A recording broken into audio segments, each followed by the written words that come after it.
ఇప్పుడు మన మయూరి ఈకో పార్క్లో చాలా వరకు మనకు రకరకాలైనటువంటి యాక్టివిటీస్ ఇంతకుముందు డెవలప్ చేసినవి ఉన్నాయి. ఇప్పుడు కూడా కొత్తగా కొంత డెవలప్మెంట్ చేయడానికి కూడా మనకు నగరవన యోజన అని ఒక స్కీము సెంట్రల్ గవర్నమెంట్ శాంక్షన్ చేసినటువంటి స్కీమ్ ఉంది.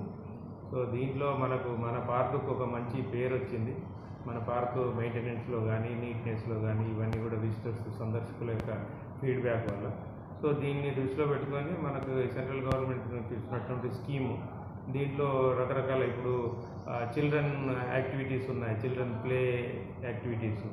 వాటినన్నింటినీ కూడా అంతకుముందు దాదాపుగా 7-8 ఇయర్స్ నుంచి ఆ పాతవన్నీ కూడా రిపేర్లు వస్తే వాటిని రిపేర్ చేయించడం కానీ, కొత్త ఎక్విప్మెంట్ వాళ్ళకు స్వింగ్స్ కానీ, ట్రాంపలీన్ కానీ ఇట్లాంటివన్నీ కూడా కొత్తవి మనం తెచ్చి పెట్టడానికి చేస్తున్నాము. అట్లాగే నైట్ క్యాంపింగ్ ఫెసిలిటీ కూడా అప్పుడు మామూలుగా ఉండేది, ఇప్పుడు అన్నీ కూడా టాయిలెట్స్ కానీ ఇవన్నీ కూడా కొంత మనకు హైదరాబాద్ నుంచి కూడా ఈ మధ్యలో పిల్లలు వస్తున్నారు, కాలేజ్ పిల్లలు కానీ స్కూల్ పిల్లలు కానీ ఈ అడ్వెంచర్ యాక్టివిటీస్ కొరకు మన పార్కుకు చాలామంది వస్తున్నారు.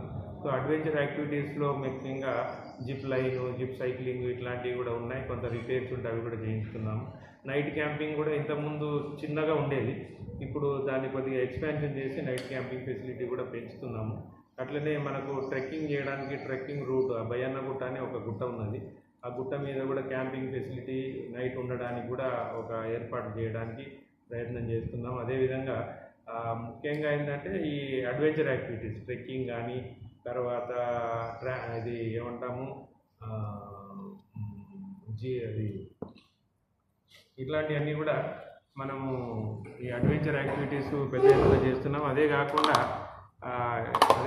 ఏం చేస్తున్నామంటే ఈకో టూరిజం డెవలప్మెంట్ కింద మనకు చాలా అవకాశం ఉంది మన పార్కులో. ఆ పార్క్ అంతా కూడా కంటిన్యూస్గా ఒక 10,000 హెక్టార్స్ అంటే దాదాపుగా 25,000 ఎకరాలు కంటిన్యూస్ ఫారెస్ట్ ఉంటుంది. దీంట్లో రకరకాలైనటువంటి మనకు బర్డ్స్ కానీ ఇవన్నీ కూడా కొంత వైల్డ్ లైఫ్ కూడా ఉన్నది. ఆల్రెడీ మనం దీని మీద ఒక డిపిఆర్ తయారు చేసాం. డిపిఆర్ అంటే detail project report eco tourism మీద. సో మన గౌరవ ఎమ్మెల్యే గారు తయారు చేసి ఇవ్వమని అంటే అదంతా కూడా తయారు చేసి కలెక్టర్ ద్వారా మనం గవర్నమెంట్కు పంపించడం జరిగింది. సెంట్రల్ గవర్నమెంట్కు ఒక 25 crores ఈకో టూరిజం దాని మీద. అట్లనే రీసెంట్గా మనకు అంటే పిల్లల మరి కూడా మన కంట్రోల్లోనే ఉంది కాబట్టి పిల్లల మరిని మనం డెవలప్ చేసి దాన్ని ప్రొటెక్షన్ చేసి దాన్ని రిజ్యూనేట్ చేసి మళ్ళీ తిరిగి సందర్శకులకు మనం ఓపెన్ చేశాము.